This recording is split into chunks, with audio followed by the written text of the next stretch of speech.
Market summary. Cryptocurrencies fall back in light trading. Most cryptocurrencies traded lower on Tuesday, a reminder that the surge earlier this week may be temporary. There were reminders of other weaknesses in the crypto markets when the U.S. Department of Justice announced that it has seized $3.6 billion worth of BTC tied to the 2016 hack of Bitfinex, a large crypto exchange registered in the British Virgin Islands. The hack resulted in 120,000 stolen BTC, worth around $60 million at the time of the theft. A married couple was arrested in New York on Tuesday on charges they conspired to launder proceeds from the hack. Bitfinex said it will repay investors in its UNIS-SED-LEO token, which quickly rallied as much as 50% against the US dollar in just 1 hour after the news broke. CoinDesk's Nicolesh De and Danny Nelson reported on the event here. Meanwhile, Bitcoin and Ether each declined 3% in the past 24 hours, compared with a 7% dip in Solana's SOL token over the same period. XRP stood out with a 3% gain on Tuesday. Despite improving sentiment among traders, some analysts expect choppy price action over the short term. Trading volume has been light. So far,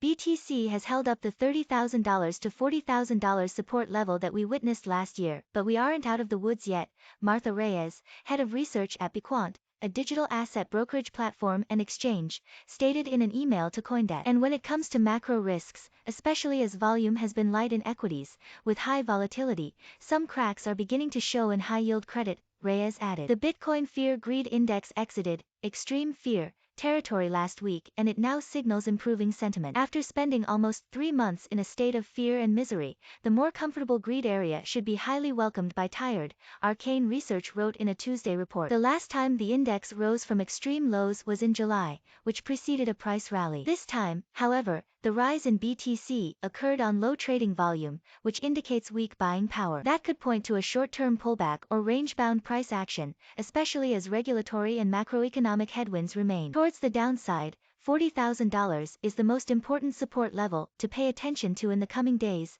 Arcane wrote. The chart below shows the recent pullback in Ether relative to Bitcoin, or the ETH/BTC price ratio. Over the past week, during the crypto rally, ETH's return has trailed BTC by about 1%. Despite the small return gap, technical breakdowns in ETH/BTC suggest relative weakness could persist over the short term. Digital assets in the CoinDesk 20 ended the day lower. Sector classifications are provided via the Digital Asset Classification Standard, developed by CoinDesk Indices to provide a reliable, comprehensive, and standardized classification system for digital assets. The CoinDesk 20 is a ranking of the largest digital assets by volume on trusted exchanges.